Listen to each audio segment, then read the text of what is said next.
നമസ്കാരം. ഞാൻ മൊയ്തീൻ ഷാ. നിങ്ങൾക്കെല്ലാവർക്കും എൻ്റെയും എൻ്റെ ഗ്രൂപ്പിനെയും അഭിനന്ദനങ്ങളും ആശംസകളും. പണ്ട് രാജാവ് ഒരു കൊട്ടാരം പണിതിട്ട് അതിലൊരു വാചകം എഴുതാൻ തയ്യാറാക്കാൻ പറഞ്ഞു. അതായത്, ദുഃഖം ഉള്ളവൻ സന്തോഷിക്കേണ്ടി വരും, സന്തോഷമുള്ളവൻ ദുഃഖിക്കേണ്ടി വരും. അതിന് പറ്റിയൊരു വാചകം. പ്രയാസമുള്ള കാര്യമല്ലേ? പക്ഷെ അത് ബുദ്ധിമാനെ ഒരാൾ എഴുതി. എന്താണ് എഴുതി വെച്ചത്? ഈ സമയവും കടന്നു പോകും. അങ്ങനെ പറഞ്ഞാൽ ദുഃഖമുള്ളവരാണെങ്കിൽ അവന് സുഖമല്ലേ, കടന്നു പോകല്ലേ? സുഖമുള്ളതാണെങ്കിൽ ദുഃഖമല്ലേ?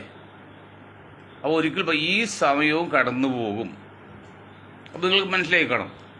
അതുപോലെ ഇപ്പോൾ ഞാൻ ഈ പറയുന്ന കാര്യം അതിൻ്റെ മറ്റു കാര്യങ്ങൾ നാളെ പറയുള്ളൂ. ഇന്ന് ഒറ്റ വാക്ക് പറയുന്നത്. ഒന്ന്, ഇത് 8 മണിക്കൂർ കഴിയുമ്പോൾ ലോകത്ത്, പ്രത്യേകിച്ച് ജപ്പാൻ ചുരുളിൽ വലിയ സംഭവം ഉണ്ടാകുന്നൊരു പ്രവചനം. ആ പ്രവചനത്തെ കുറിച്ച് പറയാനൊന്നും ഞാൻ ആളല്ലെന്ന് നിങ്ങൾക്കറിയാം, എനിക്കറിയാം. പക്ഷെ നാളെ ഞാൻ പറയുമ്പോൾ നിങ്ങൾക്ക് മനസ്സിലാവും ഞാൻ ആരാണ്. ഒന്നും സംഭവിക്കാൻ പോകുന്നില്ല. ലോകം ഈ സമയവും കഴിഞ്ഞ് കടന്നു പോകും. ഓക്കെ, ഇതെന്തുകൊണ്ടാണെന്നുള്ളത് നാളെ പറയും, ഇന്നല്ല. നാളെ ഇതുപോലെ സമയത്ത് ഇനി 12 മണി 24 മണിക്കൂറുണ്ടല്ലോ. ബഹുമാന്യരെ, നമ്മുടെ പ്രേം നസീറിനെ കുറിച്ച് ഞാൻ പറഞ്ഞല്ലോ. മൊയ്തീൻ ഷാ പിന്നെ സിനിമ ആൻഡ് സീരിയൽ വ്യൂവേഴ്സ് അസോസിയേഷൻ്റെ ഇന്ത്യയിലെ തന്നെ ആദ്യത്തെ പ്രസിഡൻ്റാണ്. സിനിമയിലും പ്രധാന ഘടകം കാണികളാണ്. കാണികളുടെ അസോസിയേഷൻ ഇല്ല, ഞങ്ങളവിടെ ഉണ്ടാക്കി ഒരു 6-7 വർഷം മുൻപ്. ആ അസോസിയേഷൻ്റെ പ്രസിഡന്റ് കൂടി പറയാണ് ടിനി ടോം. അദ്ദേഹം പ്രേം നസീറിനെ കുറിച്ച് അദ്ദേഹം നടത്തിയൊരു അഭിമുഖത്തിൽ പറഞ്ഞു. അത് എം എ നിഷാദ് അത് പ്രതികരിച്ചിട്ടുണ്ട്. അതുകൂടിയാണ് ഞാൻ പറയുന്നത്. അദ്ദേഹം അവസാന നാളിൽ മേക്കപ്പെട്ട് അടൂർ ബാസിയുടെയും ബഹദൂറിൻ്റെയും വീട്ടിൽ പോയി കണ്ണീര് വാർത്തുകൊണ്ടിരുന്നു. ഇനി അങ്ങനെ ഉണ്ടെന്ന് വിചാരിക്കാം. എന്നാൽ ടിനി അങ്ങനെ പറയുന്നത് ശരിയാണ്. അങ്ങനെ ഉണ്ടായിട്ടില്ല. അദ്ദേഹത്തിന് അത്രയൊന്നും ഗതിയോട് വന്നിട്ടില്ല. ദൈവം സമ്മതിക്കില്ല. കാരണം അത്ര മനുഷ്യ സ്നേഹിയായിരുന്നു പറ്റുന്നത്. അപ്പം അങ്ങനെയുള്ള കാര്യം പറഞ്ഞു. ഈ ടിനി ടോമിനെ കുറിച്ച് വേറൊരു കാര്യം എൻ്റെ അനുഭവമുണ്ട്. എന്നറിയോ? അബിയുടെ അനുശോചന യോഗം എറണാകുളത്ത് റിന്യൂ സെൻറ്ററിൽ നടക്കുമ്പോൾ ഞാനുണ്ടായത് അന്വേഷണം. അന്നൊരു പാർട്ടി ദേശീയ പ്രസിഡന്റ് ആ പരിപാടി പങ്കെടുത്തു. ആ പ്രസിഡന്റ് എന്തോ ചില കാര്യങ്ങൾ തമാശ രൂപയുടെ പറഞ്ഞു. അതൊരു പക്ഷെ അങ്ങനെ പറയണ്ടായിരുന്നു. വേണമെങ്കിൽ അനുശോചന യോഗമല്ലേ, അത് ഇദ്ദേഹം പറഞ്ഞു. ഏതോ ഒരു നേതാവ് വന്നിട്ട് അവിടെ ഷൈൻ ചെയ്തു എന്നൊക്കെ പറഞ്ഞു. അത്ര മോശമായ അഭിപ്രായമാണ്. ടി.വി. മോനെ, അതൊന്നും വേണ്ട, നിങ്ങളുടെ വഴി നോക്ക്. നിങ്ങളിപ്പോൾ അത്ര സമ്പന്നനൊന്നുമല്ല, പണിയിൽ ജീവിക്കേണ്ട ആവശ്യമാണ്. അതുകൊണ്ട് നിങ്ങൾ കുറച്ചുകൂടി ഒതുങ്ങിപ്പോളെന്ന് വിനീതമായി അഭ്യർത്ഥിക്കണം. മറിച്ച് മരിച്ചവരെക്കുറിച്ച് ഇനി ഇതുപോലെ ഏത് ചാനലാണെങ്കിലും ഏത് വാർത്താലേഖനാണെങ്കിലും ആരാണെങ്കിലും ഒരു കമൻ്റ് ഇട്ടാൽ ഞങ്ങളുടെ സംഘടനയുടെ ആളെന്ന നിലയിൽ പ്രസിഡന്റ് പറയാണ് ശാരീരികമായിട്ടൊന്നും കൈകാര്യം ചെയ്തത്. കാരണം അവർ മരിച്ചുപോയി. നീ എന്ത് പറഞ്ഞാലും കാര്യമില്ല. മരിച്ചവരെ കുറിച്ച്, നിങ്ങൾ ജീവിച്ചതിനെ കുറിച്ച് പറഞ്ഞാൽ ഒരു കുഴപ്പമില്ല. മരിച്ചവരെ കുറിച്ച് ഇനി മേലാൽ ടിമി മാത്രമല്ല ആരായിരുന്നാലും മൊയ്തീൻ ഷാ ഒറ്റക്കാന്ന് വിചാരിക്കേണ്ട. ഞങ്ങളുടെ ഗ്രൂപ്പിൻ്റെ ശക്തമായ പ്രതികരിക്കുന്നത് എന്ന് പറയാണ്. പിന്നെ ഇപ്പോൾ ഈ മേയർ, ന്യൂയോർക്ക് മേയറെ കുറിച്ച് അദ്ദേഹം തീവ്രവാദിയായിരുന്നു, ജിഹാദിയായിരുന്നു, ഭീകരവാദിയായിരുന്നൊക്കെയാണ് ഇപ്പോൾ ട്രംപിൻ്റെ ആൾക്കാരും പറഞ്ഞതാണ്. ഞാൻ ഒരു കാര്യം പറയാം, ഇന്ത്യയെക്കുറിച്ചും ഇന്ത്യയുടെ ഭരണാധികാരിയെക്കുറിച്ചും മോശമായ ഇപ്പം പറഞ്ഞാൽ നമ്മൾ സമ്മതിക്കില്ല എന്ന് വെച്ചാൽ അന്ധമായിട്ട് മേയർ സ്ഥാനത്ത് നമ്മൾ എതിർക്കുന്നില്ല. പക്ഷെ അദ്ദേഹം തീവ്രവാദിയായിരുന്നു, ഭീകരവാദിയായിരുന്നു. അദ്ദേഹം 7ാമത്തെ വയസ്സിലാണ് പൗരനായത്. 7ാമത്തെ വയസ്സിൽ ഏതൊരു കുട്ടി എങ്ങനെ തീവ്രവാദി ഭീകരവാദിയൊക്കെ ആവുന്നത്? അപ്പോൾ അത് പറയുന്നത് തൂറി തോൽപ്പിക്കാന്ന് മലയാളം പറഞ്ഞാൽ എതിർക്കണ്ടേ? അതുകൊണ്ട് വളരെ ശക്തമായ പ്രതിഷേധമാണ് ഉണ്ടാകുന്നത്. നമ്മൾ ധരിക്കുക പോലെയൊന്നുമില്ല. എത്ര കണ്ട് റബ്ബർ പന്ത് എത്ര കണ്ട് ആഞ്ഞ് അടിക്കുന്നു അത്ര കണ്ട് ഉയരത്തിൽ പോകുന്ന പോലെ ഫിലോസഫിയാണ്. ഇദ്ദേഹത്തെ എത്ര കണ്ട് പിന്നെ ട്രംപിൻ്റെ വലതുപക്ഷ ഗ്രൂപ്പും ആഞ്ഞടിക്കും അത്ര കണ്ട് അവിടെ ജനങ്ങൾ അനുകൂലമാണ്. അതുകൊണ്ട് അതൊന്നും സത്യമല്ലെന്ന് പറയാണ്. മറ്റൊന്ന്, കേരള രാഷ്ട്രീയത്തിലേക്ക് വന്നാൽ നമ്മൾ പറഞ്ഞല്ലോ നാളെ 4 മണിക്ക് ലോകത്ത് മഹാ ഹിന്ദുസ് നടക്കുമെന്നൊക്കെ പറഞ്ഞ്. പക്ഷെ കേരളത്തിൽ ചിലത് നടക്കും. അത് നാളെയൊന്നുമല്ല, 2026 നടക്കുന്ന അസംബ്ലി ഇലക്ഷനിൽ കോൺഗ്രസിൻ്റെ ഈ പടലപ്പിണക്കം മാറി സൗന്ദര്യപ്പിണക്കം മാറി ഏകോദര സഹോദരന്മാരെ പോലെ ഏക മുനയിൽ നിന്നില്ലെങ്കിൽ ഒരു സുനാമി ഉണ്ടാവും. ഏതായാലും ഇന്നലെ നമ്മൾ പറഞ്ഞു, മിനിയാന്ന് പറഞ്ഞ് 4 നാൾ പറഞ്ഞു, അതാണ് നിങ്ങൾ ചോദിക്കുന്നത്. ഇന്നലെ നമ്മൾ അറ്റ കൈ പറഞ്ഞ് 5 പേരിൽ ആരെങ്കിലും ഒരാളായിക്കോ കേരളത്തിലെ ജനങ്ങൾ UDF എല്ലാം സമ്മതിച്ചും ആരായിരുന്നാലും അത് തീരുമാനിക്കും. കള്ളന്മാർ കാര്യം പറഞ്ഞു, കള്ളന്മാർ ഒരു സ്ഥലത്ത് മറ്റു കള്ളന്മാർ കക്കൂല. അതുപോലെ നിങ്ങൾ 5 പേര് ധാരണ എത്തിയിട്ട് ഒരാളെ മുന്നിൽ നിർത്തി കളിക്കണം. ഇല്ലെങ്കിൽ 40% വരുന്ന ഒരു മുസ്ലിം കോൺഗ്രസ് ദേശീയ മുസ്ലിം ഒരാളെ മുഖ്യമന്ത്രിയായിട്ട് സ്ഥാനത്ത് പ്രതിഷ്ഠിക്കണം എന്നുകൂടി പറഞ്ഞിരുന്നു. ഇതല്ല ഇന്നിപ്പോൾ ഒരു സംഭവം അതിന് അനുകൂലമായിട്ട് വന്നത്, KC വേണുഗോപാൽ രാഹുൽ ഗാന്ധിയും ധാരണ എത്തിയിട്ടുണ്ട്. രമേശിനെ ഏതാണ്ട് ഒരു ചാൻസ് കൊടുക്കുക, അറ്റ കൈ അവസാനത്തെ കൈ. പല പോരായിക്കട്ടെ അദ്ദേഹം പിന്നെ താക്കോൽ സാറ് ചോദിച്ചൊക്കെ മോശമാണെങ്കിലും ഒരവസരം ലാസ്റ്റ് ചാൻസ് നിലയിൽ കിട്ടിയിൽ കൊടുക്കാമെന്നൊരു ധാരണ എത്തിയിട്ടുണ്ടെന്നാണ് ഞങ്ങൾ അറിയുന്നത്. അങ്ങനെ അത് KCയും പിന്നീട് രാഹുൽജിയും തീരുമാനിച്ചാൽ അതിന് ചോദ്യം ചെയ്യാൻ ഇന്നിപ്പോൾ കേരളത്തിൽ മറ്റാരും ഉണ്ടാവില്ല. തന്നെയല്ല, ഒരവസരം കൊടുക്ക്, അത് നല്ല കാര്യമാണ്. അപ്പോൾ തൽക്കാലം കോൺഗ്രസ് UDF പിന്നെ എന്താ പറയുന്നത്, രമേശ് ജിയെ മുന്നിൽ നിർത്തി കളിക്കുന്നേ ഏകോദര സഹോദരന്മാരെ പോലെ. പിന്നെ കാലുവാരെയും തന്തയിലേമ കാണിക്കരുത്. അതാ ഒരു ചാൻസ് ഇത് കഴിഞ്ഞിട്ടാണ് കിട്ടിയില്ലെങ്കിൽ പിന്നെ രമേശ് ജീവിതത്തിലാവില്ല, അത് സാധ്യമില്ല. ഒന്ന് കൊടുത്തു നോക്കാം കിട്ടുമെങ്കിൽ. മറ്റൊന്ന്,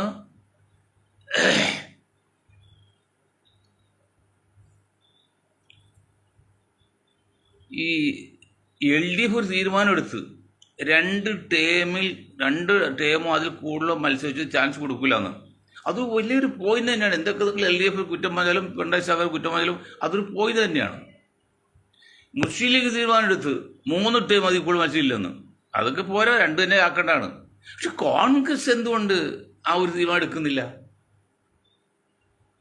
ഇടതുപക്ഷ മുന്നണിയുടെ നേതാവ് ശ്രീമാൻ പിണറായി സഖാവിൻ്റെ പാർട്ടിയും പറഞ്ഞ പോലെ 2 ടേമിൽ കൂടുതൽ ജയിച്ച ആർക്കും ഇനി ചാൻസ് കിട്ടൂല എന്ന് പറയാനുള്ള ഒരു ധാർമ്മിക ഉത്തരവാദിത്വം അല്ലെങ്കിൽ കടപ്പാട് എന്താണ് കോൺഗ്രസ് കാണിക്കാത്തത്? എന്താണ് ഉരുണ്ട് കളിക്കുന്നത്? അതിലിപ്പോൾ പിണറായി സഖാവിനെ ഒറ്റ കൊടുത്ത പോലെ ഇപ്പോൾ രമേശ് വേണി നമുക്ക് ഒഴിവാക്കാം, അല്ലെങ്കിൽ മുഖ്യമന്ത്രി സ്ഥാനാർത്ഥിയായിട്ട് ഏകപക്ഷം തീരുമാനിക്കുകയാണെങ്കിൽ അദ്ദേഹത്തെ ഒഴിവാക്കി എല്ലാവരും കൊടുക്കരുത് ആർക്കാണെങ്കിലും. അല്ലാതെ ഈ പകുതി പേരിലെ പണിയാണ് കോൺഗ്രസ് ചെയ്യരുത്. ഇപ്പം ഗാർഗയുടെ മകൻ പറഞ്ഞ് RSS നിരോധിക്കും ഞങ്ങൾ ഭരണത്തിൽ കയറിയാന്ന്. ഭരണത്തിൽ കേരള സാഹചര്യം ആരും ഉണ്ടാക്കുക നിരോധനം ഒന്നിനും പരിഹാരമില്ലെന്ന് പറഞ്ഞു. എങ്കിലും അത് പറയാനുള്ള സന്മനസ് കോൺഗ്രസ് നിലയിൽ കാണിച്ചല്ലോ പരസ്യമായിട്ട്. മനസ്സിലെന്തോ ആയിട്ട് പറയാൻ പറ്റില്ല, പരസ്യമായിട്ട് പറഞ്ഞില്ലേ. ഇവിടെ കോൺഗ്രസ് തിരുവനന്തപുരത്തെ ശിവകുമാർ എന്താ പറയുന്നറിയോ? ഇലക്ഷൻ വരുമ്പോൾ കോർപ്പറേഷൻ നിങ്ങൾക്ക് BJPക്ക്, അസംബ്ലി എനിക്ക് ഞങ്ങൾക്കും. അത് തിരുവനന്തപുരം ജില്ലയിലെ ഇതാകാണ്. അസംബ്ലി വരുമ്പോൾ കോൺഗ്രസ് UDFനും പിന്നെ കോർപ്പറേഷൻ അങ്ങനെ വരുമ്പോൾ BJPക്കും. അങ്ങനെ ഒരു അഡ്ജസ്റ്റ്മെൻ്റാണ്. ആ അഡ്ജസ്റ്റ്മെൻ്റൊക്കെ തെറ്റിച്ചിട്ട് അങ്ങോട്ടൊക്കെ പറഞ്ഞുകൊണ്ടൊന്ന് പാർട്ടിയിൽ നിന്ന് പുറത്താക്കണം. അവരുടെ കൂടെ ആരും പോകില്ല. അപ്പോൾ ഈ ശശി തരൂരിൻ്റെ കൂടെ ഇപ്പോൾ ആരാണ് ശിവകുമാറിൻ്റെ കൂടെ പോകുന്നത്? അല്ലെങ്കിൽ ശശി തരൂർ കൂടെ പോകുന്നത്, അല്ലെങ്കിൽ രമേശിൻ്റെ കൂടെ പോകണമെങ്കിൽ സതീഷിൻ്റെ കൂടെ, അല്ലെങ്കിൽ മുരളിയുടെ കൂടെ, അല്ലെങ്കിൽ പിന്നെ KC വേണുഗോപാലിന്റെ കൂടെ. ആകെ ഞാൻ പറഞ്ഞല്ലോ, ഞാനല്ല, ഞങ്ങളുടെ ഗ്രൂപ്പ് പറയുന്നത് ഒരു സയൻറ്റിഫിക്കൽ റിസർച്ച് വിങ്ങാണ്. മണ്ടന്മാരല്ല, സയൻറ്റിഫിക് റിസർച്ച് വിങ് പറയും, ശാസ്ത്രീയ ഗവേഷണ വിഭാഗമാണ്. 9% ആകെ ഉള്ളത്. അതിൽ 70% BJP അനുകൂലമായിട്ട് വോട്ട്. ബാക്കി 3% മാക്സിമം കിട്ടുക. 3% ഞാൻ പറയില്ല, 110 1000 വോട്ട് ചെയ്യുമ്പോൾ ഒരു വോട്ട് കിട്ടുന്നു UDFന്. അങ്ങനെയുള്ള ശശി തരൂരും ഈ കേസിൽ വേണം ഈ അഞ്ച് പേര് പോയാലും UDF ഒരു ചുക്ക് സംഭവിക്കില്ല. എങ്കിലും ആരെയും പറഞ്ഞു വിടണ്ട.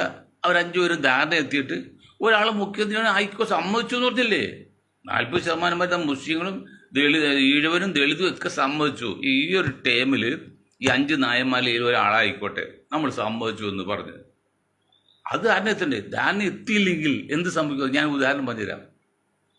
എൻ്റെ ഒരു പ്രാസംഗികൻ എൻ്റെ ഓർമ്മ ശരിയാണെന്ന് പറയുന്നത് ശരിയല്ലെന്നാണ് മനഃശാസ്ത്രം പറയുന്നത്. അതുകൊണ്ട് ഞാൻ പറഞ്ഞില്ലെങ്കിലും 1975 കോർപ്പറേഷൻ മുനിസിപ്പാലിറ്റി ഉണ്ടായിരുന്നുള്ളതാണ്. കാരണം 59 വിമർശനം 67 മുഖ്യം അന്നൊന്നും അതിൽ 75 മറ്റാണ് എനിക്ക് എൻ്റെ ഓർമ്മയിൽ 69 മറ്റാണ് ഈ എറണാകുളം മുനിസിപ്പാലിറ്റി ഉണ്ടായത്. അന്ന് ആദ്യത്തെ മുനിസിപ്പൽ ചെയർമാനായിട്ട്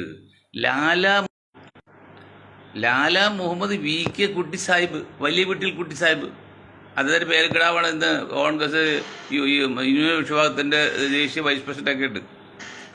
അപ്പോൾ അളിയനാണ് അവർ തർക്കം മൂത്ത് വിട്ടു ചെയ്യാത്തപ്പോൾ കോഴിപ്പുറത്ത് മാന്നാർ KPCC പ്രസിഡന്റാണ്.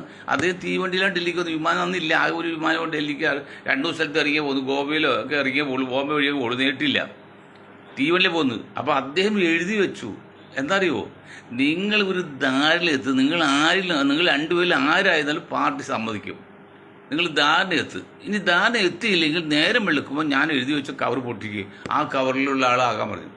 അങ്ങനെ ഈ 2 കള്ളന്മാർ മരിച്ചവരെ കുറിച്ച് പറയാൻ ഈ 2 കള്ളന്മാർ ധാരണ എത്തിയില്ല, കൊടുക്കൂല എന്ന് പരസ്പരം. അങ്ങനെ മാധവിയമ്മയാണ് ചെയർമാനായിട്ട് ആദ്യത്തേത്. പക്ഷെ അവിടെ ഒരു വ്യത്യാസമുണ്ട്. അവിടെ അത് എല്ലാം കോൺഗ്രസ്സുകാർ തന്നെയായിരുന്നു.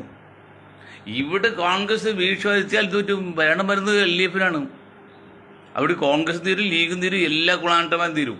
അതുകൊണ്ടാണ് പറഞ്ഞത് ഈ 5 നായന്മാർ ധാരണ എത്തിയിട്ട് ഒരു നായരെ മുഖ്യമന്ത്രിയായിട്ട് മുന്നിൽ നിർത്തി കളിക്കണം.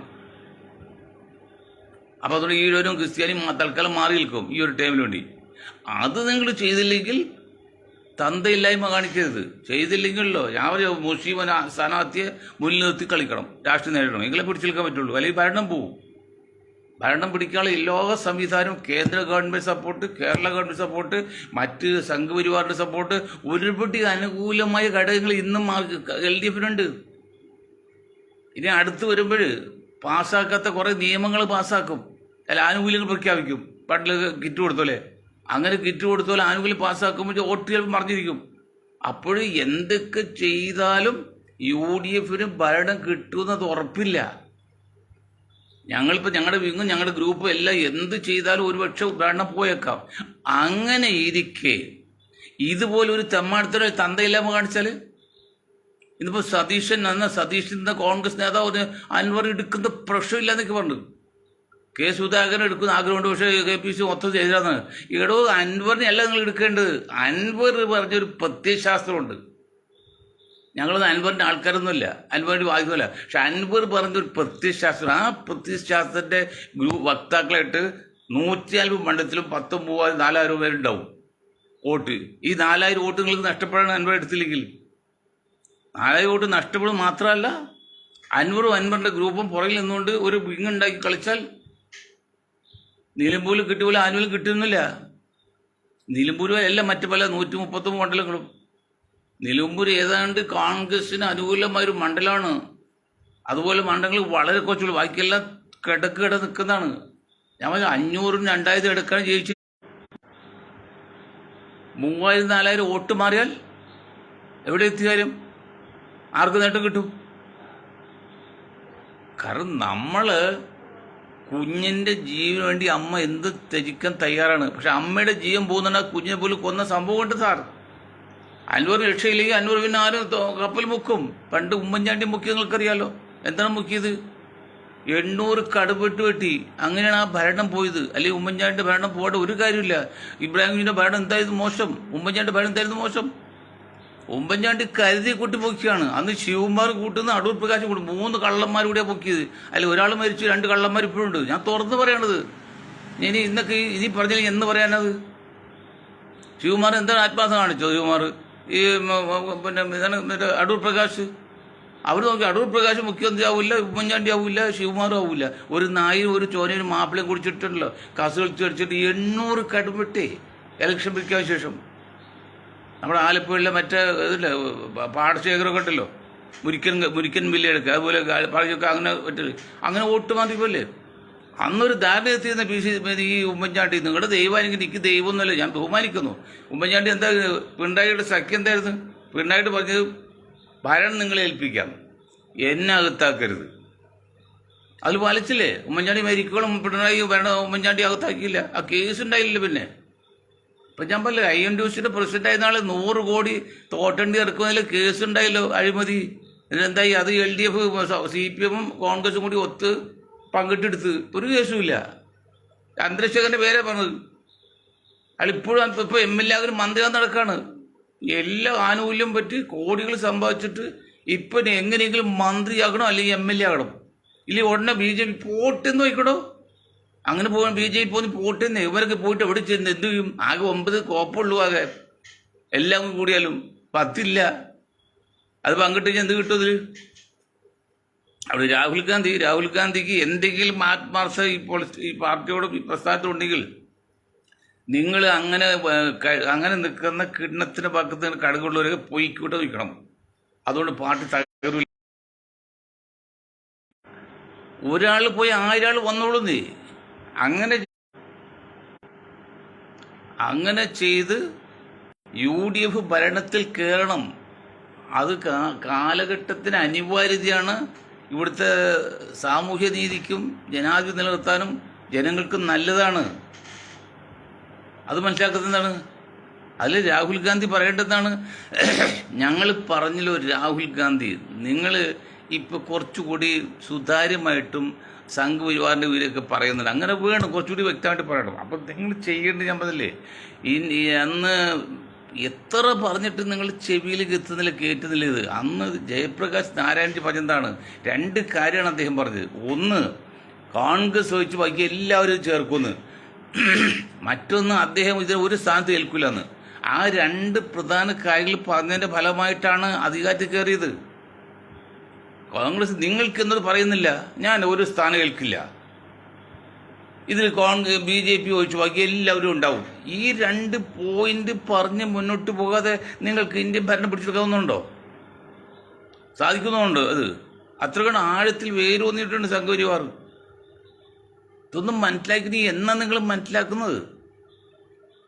അപ്പം അതുകൊണ്ട് പറയുന്നത്, 2 ടേമിൽ ജയിച്ച പ്രസിഡന്റ് ആയാലും കൊള്ള, MP ആയാലും കൊള്ള, മറ്റേ MLA ആയാലും കൊള്ള, 2 പ്രാവശ്യം അതിൽ കൂടുതൽ ജയിച്ചവർക്കൊന്നും ഇനി സീറ്റ് കിട്ടില്ല എന്ന് നിങ്ങൾ നേരത്തെ പ്രഖ്യാപിക്കണം. മുഖം നോക്കട്ട.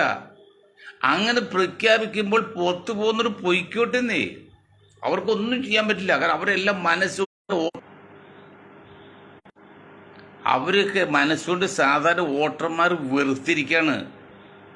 പിന്നെന്താ, കഴിച്ചിട്ട് ഇറക്കാനും എല്ലാം മതിച്ച ചുപ്പാനും എല്ലാം പോലെ നിൽക്കുകയാണ്. മൂത്തോക്കി ഇങ്ങനെ പറഞ്ഞത്. ഉദാഹരണം പറഞ്ഞാൽ നമ്മുടെ മറ്റേ കൊടിക്കുന്നിൽ സുരേഷ് 10 പ്രാവശ്യം ഒറ്റ ലോകസഭ രാജിവെച്ചിട്ട് ഇപ്പോഴും മന്ത്രിയാകുന്ന നിൽക്കുകയാണ്.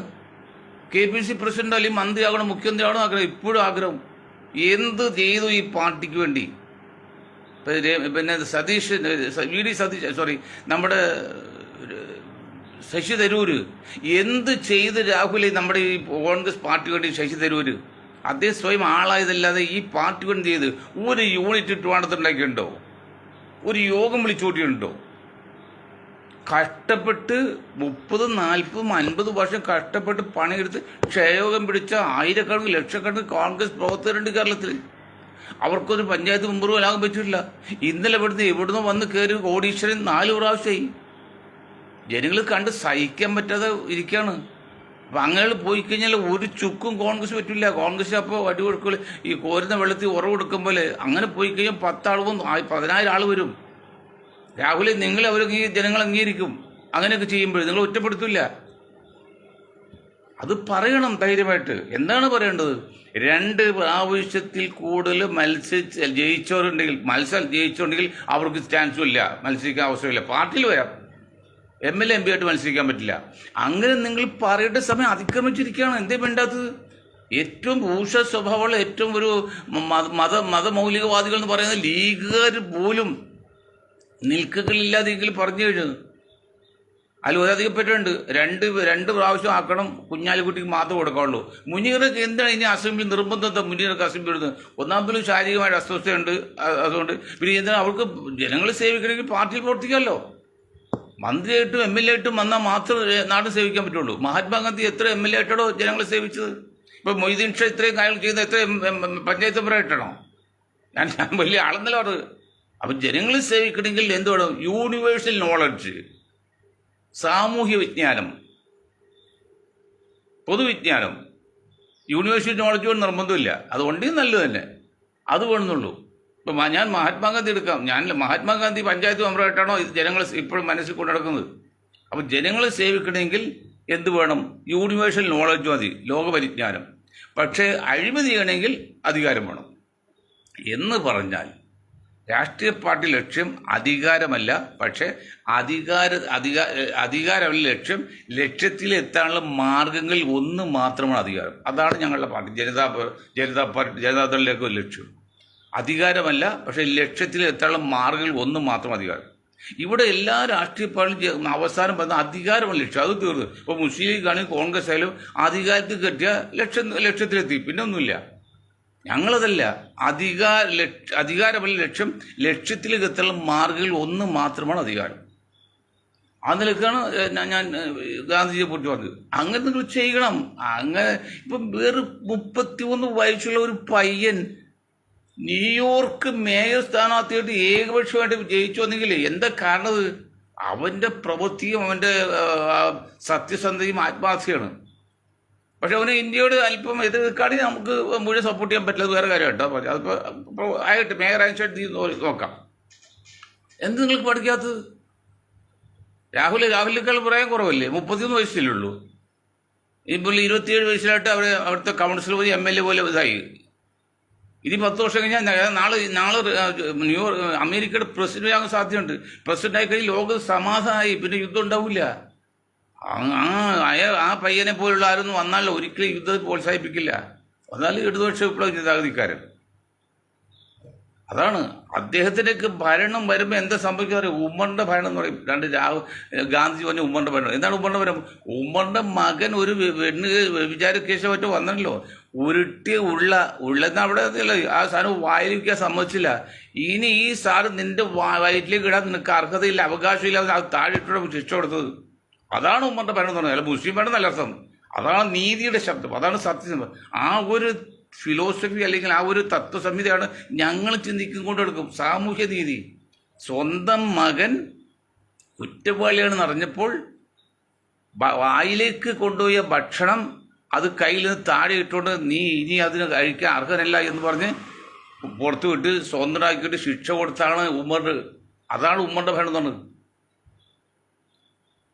മദീനയിലെ ഒരു പാലത്തിൻ്റെ കൈവരികളുണ്ടല്ലോ, കൈവരിക്കുള്ളിൽ ആട്ടിൻപറ്റി നടന്നു പോയപ്പോൾ ഒരു ആട്ടിൻ്റെ കുട്ടിയുടെ കാല് അല്പം വിടവിൽ പോയി നിലവിളിച്ചു. ആ കഴിവരി തമ്മിലുള്ള അകലം എന്തോ അല്പം കൂടുതൽ കാലെത്തിയില്ല. അതിന് ദൈവം അല്ലെങ്കിൽ അള്ളാഹു എന്നോട് ചോദ്യം ചോദിക്കുന്നതാണ് മകനെ സ്വപ്നത്തിൽ കാണിച്ചത്. അതാണ് നീതിമാൻ. ഈ മദീനയിലല്ല, ഈ അന്ന് മദീനയിൽ ഒരു പൂച്ചക്കുട്ടി പട്ടികഥ ഞാൻ സമ്മാനം പറയട്ടെ എന്ന് പറഞ്ഞാൽ അതാണ് ഉമ്മറിൻ്റെ ഭരണം. ഉമ്മർ അങ്ങനെ ഭരണം നമ്മൾ ഉദ്ദേശിക്കുന്നത്. അവിടെ ഹിന്ദു മുസ്ലിം ക്രിസ്ത്യാനിയില്ല. അപ്പം രാഹുൽ ധൈര്യമായിട്ട് പറഞ്ഞു, നിങ്ങൾ കുറച്ചുകൂടി ആധികാരികമായിട്ട് ഇറങ്ങിയ രംഗത്ത് നിങ്ങൾക്ക് അവസരമുണ്ട്. നിങ്ങൾ ദുഷ്ടനല്ല, നിങ്ങൾ കുഴപ്പക്കാരനല്ല, നിങ്ങൾക്കൊരു വർഗീയത ജാതി അങ്ങനെയൊന്നുമില്ല, നിങ്ങൾ വാളും ജെന്റിൽമാനാ. പക്ഷേ പരിചയക്കുറവുണ്ട്, അത് ശരിയാക്കണം. നിങ്ങൾ 2 പ്രാവശ്യം സ്കൂളിൽ ചോദിച്ചാൽ ആർക്കും ഇനി ചാൻസ് കൊടുക്കും.